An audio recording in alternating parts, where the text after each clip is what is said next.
Cricbuzz Comm Box, slightly below par or very below par effort from the men in pink at the end of the first half of the first innings of what was expected to be a high-scoring contest in Mumbai. A quick reminder on Cricbuzz Comm Box as to where we stand. Rajasthan 70 for 4. 70 still is maybe a more acceptable figure. The real concern for them will be the number 4. 4 key wickets lost, including the likes of Jos Buttler, Sanju Samson, and David Miller. And that, I think, will be a killer blow. To try and figure out just how killer a blow, I'm in the company of Shaun Pollock. Not impressive, Shaun, but certainly a lot of work for them to do in the next 10 overs.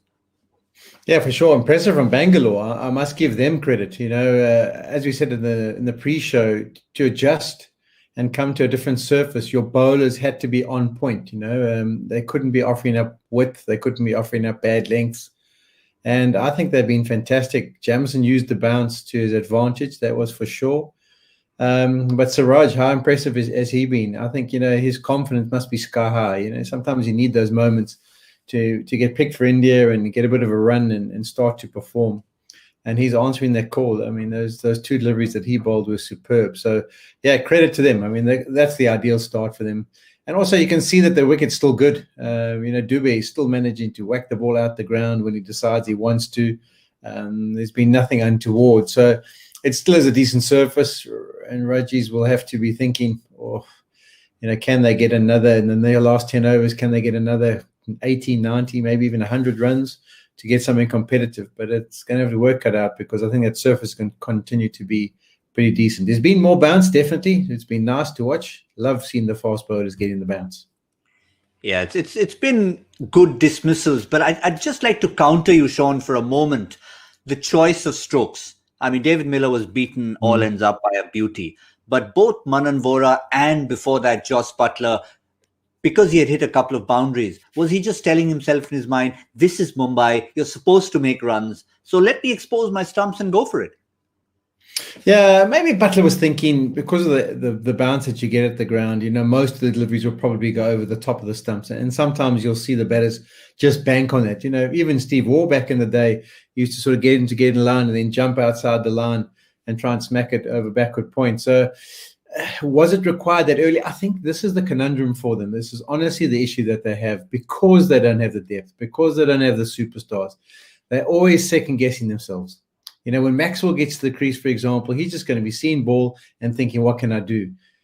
With the Rajasthan Royals team, Sanju Samson, Buttler, they're always thinking, okay, I've got a boundary. Should I go into my shell, or should I continue to play? You know, and when you've got a little bit of muddled thinking, when you've got a bit of a voice in your head, that's not the ideal scenario. You want to try and, as a team, just try and get every distraction, you know, try and clear the clutter in the mind and just be able to watch the ball.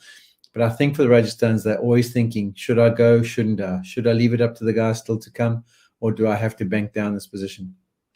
Well, the other thing we mentioned, and we all talked about it in the company of Pommy and Bangwa, was the 3 young Rajasthan batsmen who needed to grab that opportunity. Manan Vora didn't. He played a shot, got out. But Shivam Dubé really looks like he's taking to his home ground. He walked out there, Shaun, not looking as if there were wickets falling all around. Yeah, I mean, from the outside, sometimes we forget which players are based in which centres. You know, and I know when it happens in South Africa, even when people are representing South Africa, they walk out at their home ground. Sure, it has a huge impact, because you've grown up there, you've played so many innings, you've seen the ball do different things, and you've practiced on those kind of facilities. And you can see it. You know, he's a big guy, he stands tall, but he's not looking shell-shocked in any way. He looks like he's got a bit of a presence at the crease, and, you know, he's got to continue to strike well for them. And that is going to be the vital ingredient to whether they get a substantial score or not. Yeah, let's have a look at the bowling effort. Shaun was all praise for them, but how does it translate that into numbers? Remember, their key bowler yet to come on, the man who takes wickets. He always bowls in the second half, Shaun. It's going to be interesting when Harshal Patel comes in. But for the moment, we've had the newcomer in the sense, Kane Richardson. He's bowled his second over, the 11th of the innings. But how outstanding has Siraj been? And Kyle Jamieson too. Yeah, Jamison, I think, is going to enjoy this surface. I think this is the kind of place he wants to bowl in with an extra bounce. You saw a couple of guys just wafting at deliveries, and the bounce was excessive. I wasn't impressed with the first over from Kane Richardson. We haven't seen his second one. I hope it was a little bit better. But yeah, they've got the options, and I think that's the key when we talked about the mantra and the balance that they have to their team now. There's just options. I mean, they can even go to Maxwell. There's different people they can turn to. And I think that's important. At times, they used to rely on 5, maybe 5.5 bowlers, but now they have the extra options, and that's good. Yes, certainly is. It's going to be difficult to look at a score at the end of the innings. Yesterday, at 31 for 5, you wouldn't have given Kolkata 200, even if you were a huge fan. But today, essential for them to set something. There's still Chris Morris to come, still Tewatia to come. So they should still, in that dugout, be thinking, how can we get ourselves to 180? Or would you think that's too optimistic? Yeah, I think 180 would be ideal, but I think it may be a bit optimistic. You know, even your options of when Morris comes in, AB de Villiers has played a lot of cricket with Chris Morris, so I think he would have a clear plan about what he wants to do to him. And I think they've seen enough of Tewatia to know when not to bowl to him.